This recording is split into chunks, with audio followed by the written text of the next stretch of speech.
So, our next deep sea horror movie, well, I don't know if Hungry counts as deep sea. Definitely aquatic. But I'm going to be doing a review of Kraken, a movie I did actually watch, but I decided I kept putting off the review for some reason. So, I rewatched it and finally sat down and wanted to do a review of it. So this is the new Norwegian giant monster movie, which Norway, you're suddenly getting interesting with all the giant monster movies. Between Troll Hunter, Troll 2 wasn't great, but it still had its moments, and now Kraken. So look out for Norway for giant monster movies. They're starting to get up there.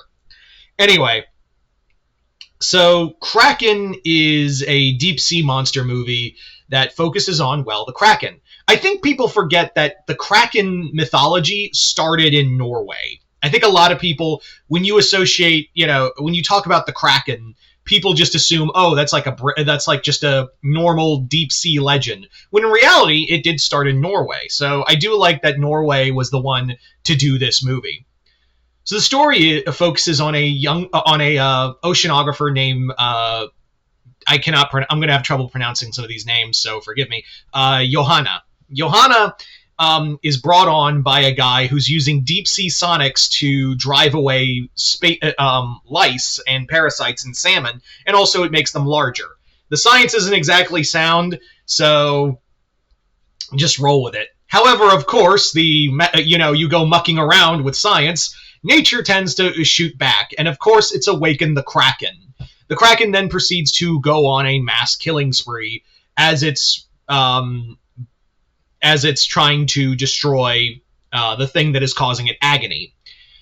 Now, this movie is 90 minutes long, same as Hungry, but the thing of it is that you don't really see the Kraken a lot. You really don't see the Kraken for a good majority of the movie. The first half of this movie is admittedly a little slow. I have to be honest with you. That first half is a bit of a slog to get through. But I do think that it's well acted enough, and also the fact that this movie also has a lot of tension to it, and all the characters are pretty fun. I also like the fact that it's not just the Kraken people have to worry about. It's also there's also parasites that are growing on the Kraken that have also grown in size, so they're also an existential threat. And there's also kind of a hallucinogenic moments with the ink and I guess you could say the slime on the Kraken. They don't really do a lot with that, but I wish they did more of that. But they don't really play with it enough. All the characters are pretty good. But it does feel like this is a movie you've seen before. If you've seen a lot of giant monster movies, you can probably peg what characters are which. But sometimes it never hurts to have the classics. Am I right? So yeah, it never hurts to have your classics, your classic tropes, I should say, when it comes to characters. Anyway. So, the second half is where the real monster stuff really starts to pick up. And I gotta be honest, even though you don't see a lot of the Kraken, if anything, you see more of the tentacles more than anything else. You do get to, how they utilize the tentacles is pretty solid. How people have to, move through corridors not to get sensed or even touched by the Kraken's tentacles.